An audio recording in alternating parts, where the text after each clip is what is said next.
sweep with his neck and seated the boy on his smooth, downy back. And off they flew, while all Vittskövle stood and stared after them. In Övid Cloister Park. All that day, when the wild geese played with the fox, the boy lay and slept in a deserted squirrel nest. When he awoke along toward evening, he felt very uneasy. "Well, now I shall soon be sent home again. Then I'll have to exhibit myself before father and mother," thought he. But when he looked up and saw the wild geese who lay embathed in Vomb Lake, not one of them said a word about his going. "They probably think the white one is too tired to travel home with me to night," thought the boy. The next morning the geese were awake at daybreak, long before sunrise. Now the boy felt sure that he'd have to go home. But, curiously enough, both he and the white goosey gander were permitted to follow the wild ones on their morning tour. The boy couldn't comprehend the reason for the delay, but he figured it out in this way: that the wild geese did not care to send the goosey gander on such a long journey until they had both eaten their fill. Come what might, he was only glad for every moment that should pass before he must face his parents. The wild geese travelled over Övid Kloster's estate, which was situated in a beautiful park east of the lake, and looked very imposing with its great castle. Its well planned court, surrounded by low walls and pavilions, its fine old time garden with covered arbours, streams and fountains, its wonderful trees, trimmed bushes, and its evenly mown lawns with their beds of beautiful spring flowers. When the wild geese rode over the estate in the early morning hour, there was no human being about. When they had carefully assured themselves of this, they lowered themselves toward the dog kennel and shouted: "What kind of a little hut is this? What kind of a little hut is this?" Instantly the dog came out of his kennel, furiously angry, and barked at the air.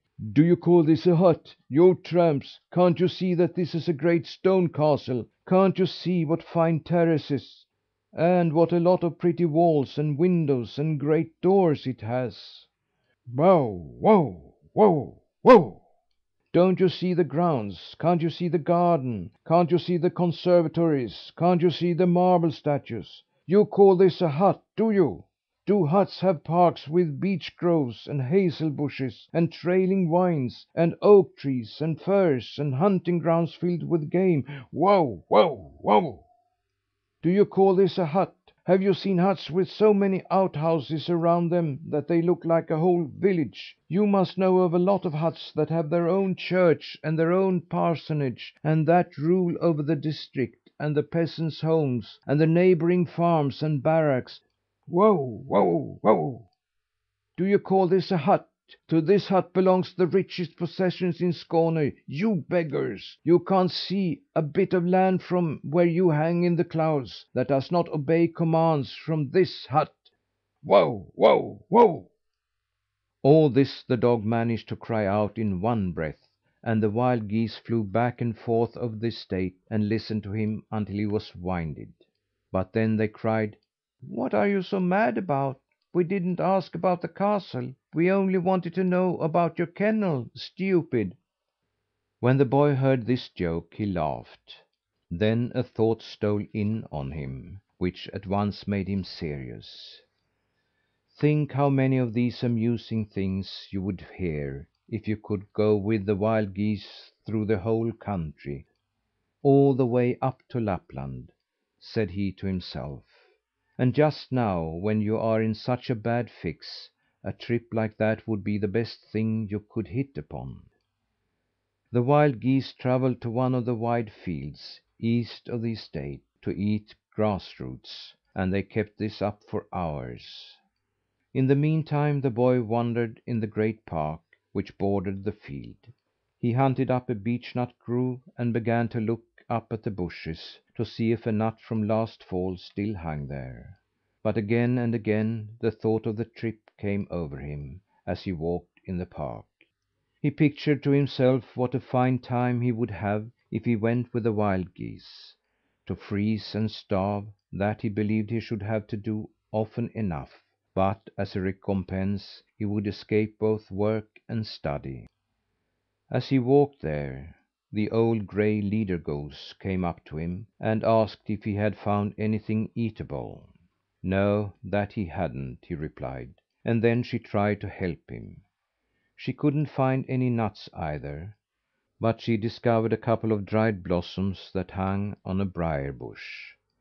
These the boy ate with good relish, but he wondered what mother would say if she knew that he lived on raw fish and old winter dried blossoms.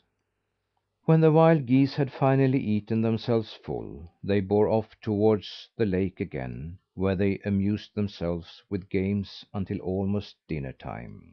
The wild geese challenged the white goosey gander to take part in all kinds of sports. They had swimming races, running races, and flying races with him.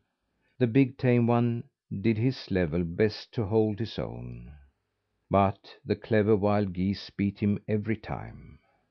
All the while the boy sat on the goosey gander's back and encouraged him, and had as much fun as the rest. They laughed and screamed and cackled, and it was remarkable that the people on the estate didn't hear them. When the wild geese were tired of play, they flew out on the ice and rested for a couple of hours. The afternoon they spent in pretty much the same way as the forenoon. First a couple of hours of feeding, then bathing and play in the water near the icy edge until sunset, when they immediately arranged themselves for sleep. "This is just the life that suits me," thought the boy when he crept in under the gander's wing. "But to morrow I suppose I'll be sent home." Before he fell asleep he lay and thought that if he might go along with the wild geese, he would escape all scoldings because he was lazy. Then he could cut loose every day, and his only worry would be to get something to eat. But he needed so little nowadays, and there would always be a way to get that. So he pictured the whole scene to himself, what he should see, and all the adventures that he would be in on. Yes, it would be something different from the wear and tear at home. "If I could only go with the wild geese on their travels, I shouldn't grieve because I'd been transformed," thought the boy. He wasn't afraid of anything except being sent home, but not even on Wednesday did the geese say anything to him about going. That day passed in the same way as Tuesday, and the boy grew more and more contented with the outdoor life. He thought that he had the lovely Övid Cloister Park, which was as large as a forest, all to himself, and he wasn't anxious to go back to the stuffy cabin and the little patch of ground there at home. On Wednesday he believed that the wild geese thought of keeping him with them, but on Thursday he lost hope again. Thursday began just like the other days. The geese fed on the broad meadows, and the boy hunted for food in the park. After a while Akka came to him and asked if he had found anything to eat. No, he had not, and then she looked up a dry caraway herb that had kept all its tiny seeds intact. When the boy had eaten, Akka said that she thought he ran around in the park altogether too recklessly. She wondered if he knew how many enemies he had to guard against, he who was so little. No, he didn't know anything at all about that. Then Akka began to enumerate them for him. Whenever he walked in the park, she said that he must look out for the fox and the marten. When he came to the shores of the lake, he must think of the otters. As he sat on the stone wall, he must not forget the weasels, who could creep through the smallest holes; and if he wished to lie down and sleep on a pile of leaves, he must first find out if the adders were not sleeping their winter sleep in the same pile. As soon as he came out in the open fields, he should keep an eye out for the hawks and buzzards. for eagles and falcons that soared in the air.